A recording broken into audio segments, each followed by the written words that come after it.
most attractive cast on television. So we're going to start with Pam, Kristen, Bauer.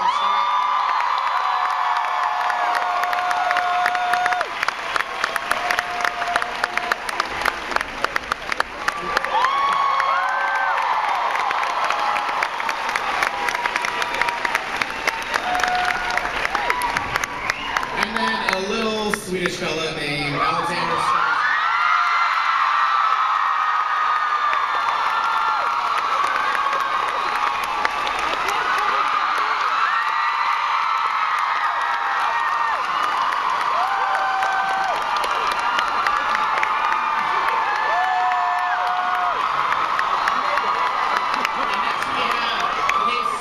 Kevin Alejandro.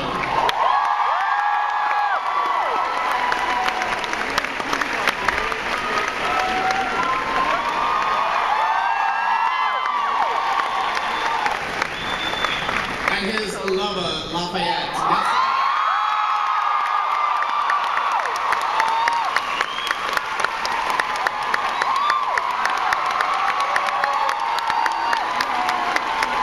And we have Jessica, Deborah Ann Wall.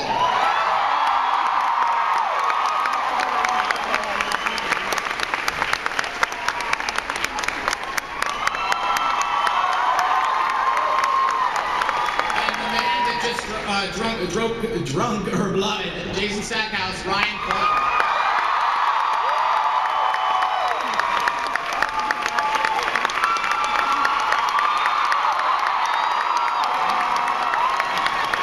And the totally badass Tara, Rutina Wesley.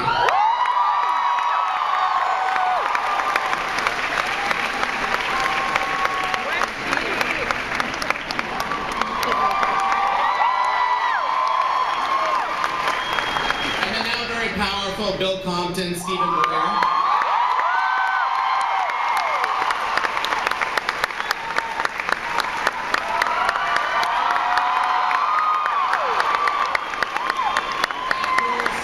It's okay. And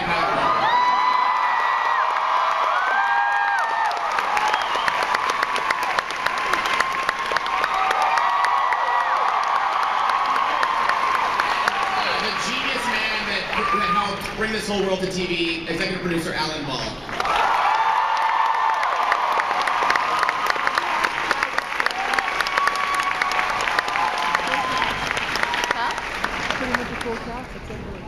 So Alan, I want to start with you.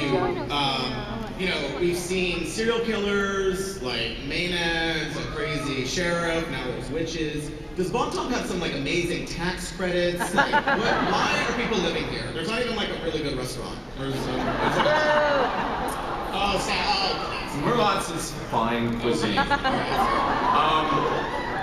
Come on, if you could live in Bonton, wouldn't you? I have a question for you. And I want to ask you, in the premiere, Eric said he thought there were two Sookie Stackhouses, two sides basically. Do you feel that way? Do you think she's sort of split into two different personalities? Yeah, I do. I think there's part of her that's still this very sweet, very innocent little girl, and then there's the part of her that has really dirty vampire sex on a regular basis. More than regular. With possibly multiple vampires. And maybe one werewolf. Maybe. Fingers crossed.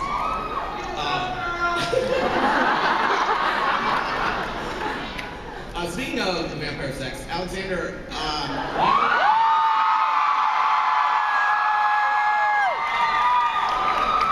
obviously Eric has had his memory erased, and you've been so funny for these last couple episodes. Have you enjoyed sort of playing the lighter Eric Northman? Yes.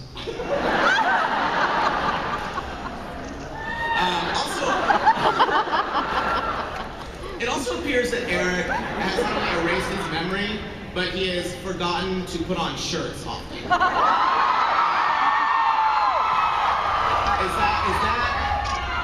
Is that an acting choice, or is that is that a witch verse? Well, there was a bit of a problem because Sookie finds me out in the woods on the, and I don't really have any clothes there. And then when she brings me home, we had to figure out this outfit, where does it come from? Like, it's probably not Jason's, because, right? Well, I'm just thinking like this, it might be Hoyt's, that's kind of what we figured, that it's something that Aunt Sookie found at her house, something that Hoyt might have forgotten there. The sweatshirt, the sweatpants and all that. Alan, do you know whose outfit this is? Whose outfit is it? I believe that if you were to take the Latin of the spell that was cast on Eric, and you were to translate it, there is a part that says, and by the way, you will lose your shirt.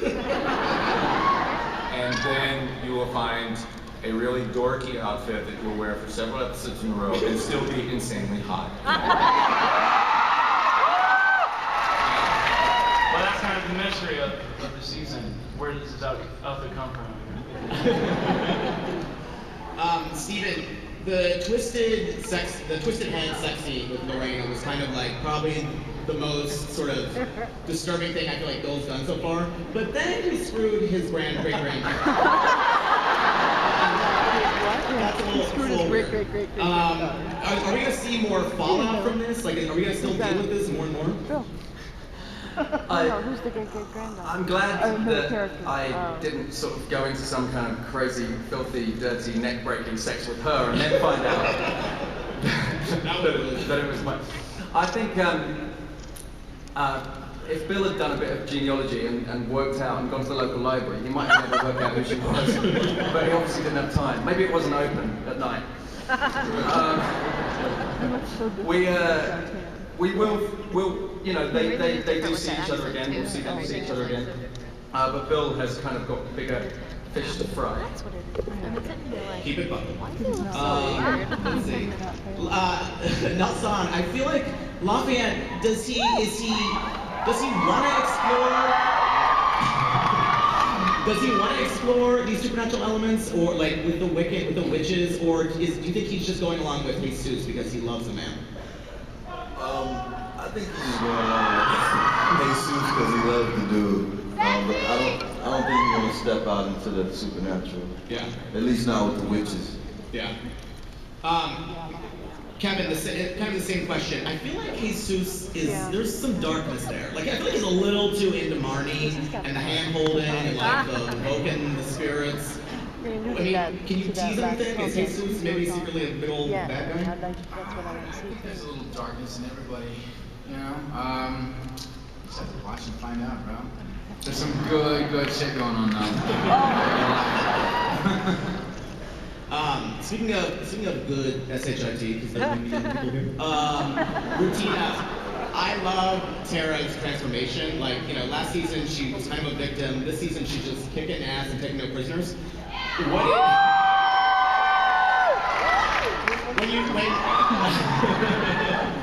When you found out that this kind of evolution, what did you think? I mean, not only was Tara a lesbian, she was a lesbian cage fighter. What did you think about that? Yeah, well, I secretly love the UFC, so I was sort of like awesome when I got the script.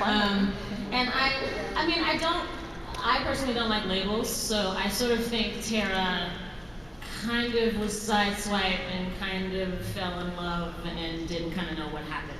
Okay. And I think it's just kind of awesome that she's happy and that she's smiling for a change. Ryan, Jason isn't so much smiling lately. No. I mean, how long were you strapped to that bed naked, being like ritualistically raped by the hotshot woman? How long did that take, like that entire process?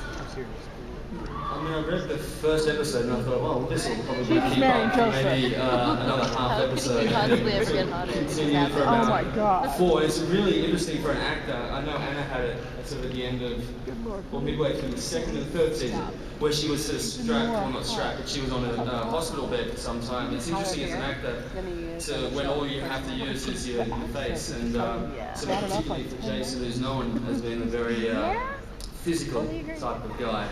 So for me to really draw that back and I just don't like his character. I don't know, I think it was a nice challenge, but he was enjoying the fact that he's now being called Ghost Daddy. I think he actually likes it. Who's not Ghost Daddy?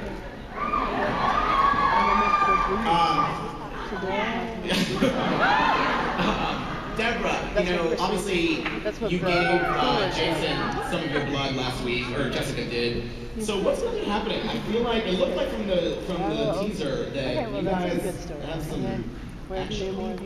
Yeah, I think.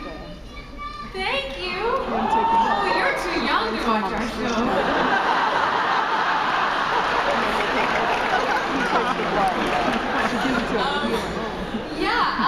For the younger audiences, I think we all know what happens when someone drinks a vampire's blood. But I'm actually more interested in what happens once the effects of that V wears off. You know, how do the feelings transform or continue from there?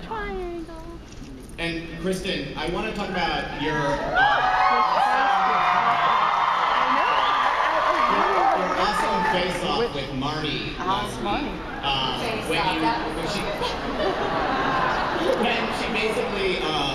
When she basically like dissolved your face. Was that how gross? I mean, were you squeamish over that? Because I got squeamish. It was pretty nasty. We worked really hard to make you squeamish and everybody else, but really doing it is a whole technical, many-hour experience. You know, it starts with being encased in plaster from here up, and they make a cast of my head, and then 9-hour day where we did a makeup test, and then 9 hours shooting it. And in my mind, the direction I had, Kristen, was find the hole and push up. And I thought, only on True Blood is that going to be the only direction I get in the scene. So there was like a little hole with tapioca pudding and coffee grounds mixed together that I had to find. You see, that's what we wanted to create. So for me, it's a really technical thing. It's not gross, but I'm very happy to hear if it was. This is, I guess, kind of for Alan and Anna and Alex. Will Eric remember his time with Sookie now? Like, once his memory is restored, will he remember this? I feel like that's too much to give away. I think that's that moment. If it comes, if you know what's coming, it won't be as good. Okay. So no, yes, maybe. Kind of going along with the love triangle, I mean, you know, Stephen and Anna, do you guys think there's hope for Bill and Sookie? Like, will they be together again? I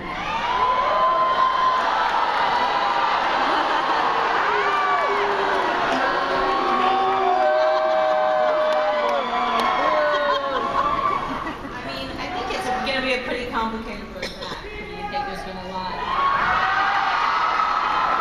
has happened, so. But obviously, I feel like it would be impolitic for me as Sookie to call that one, so.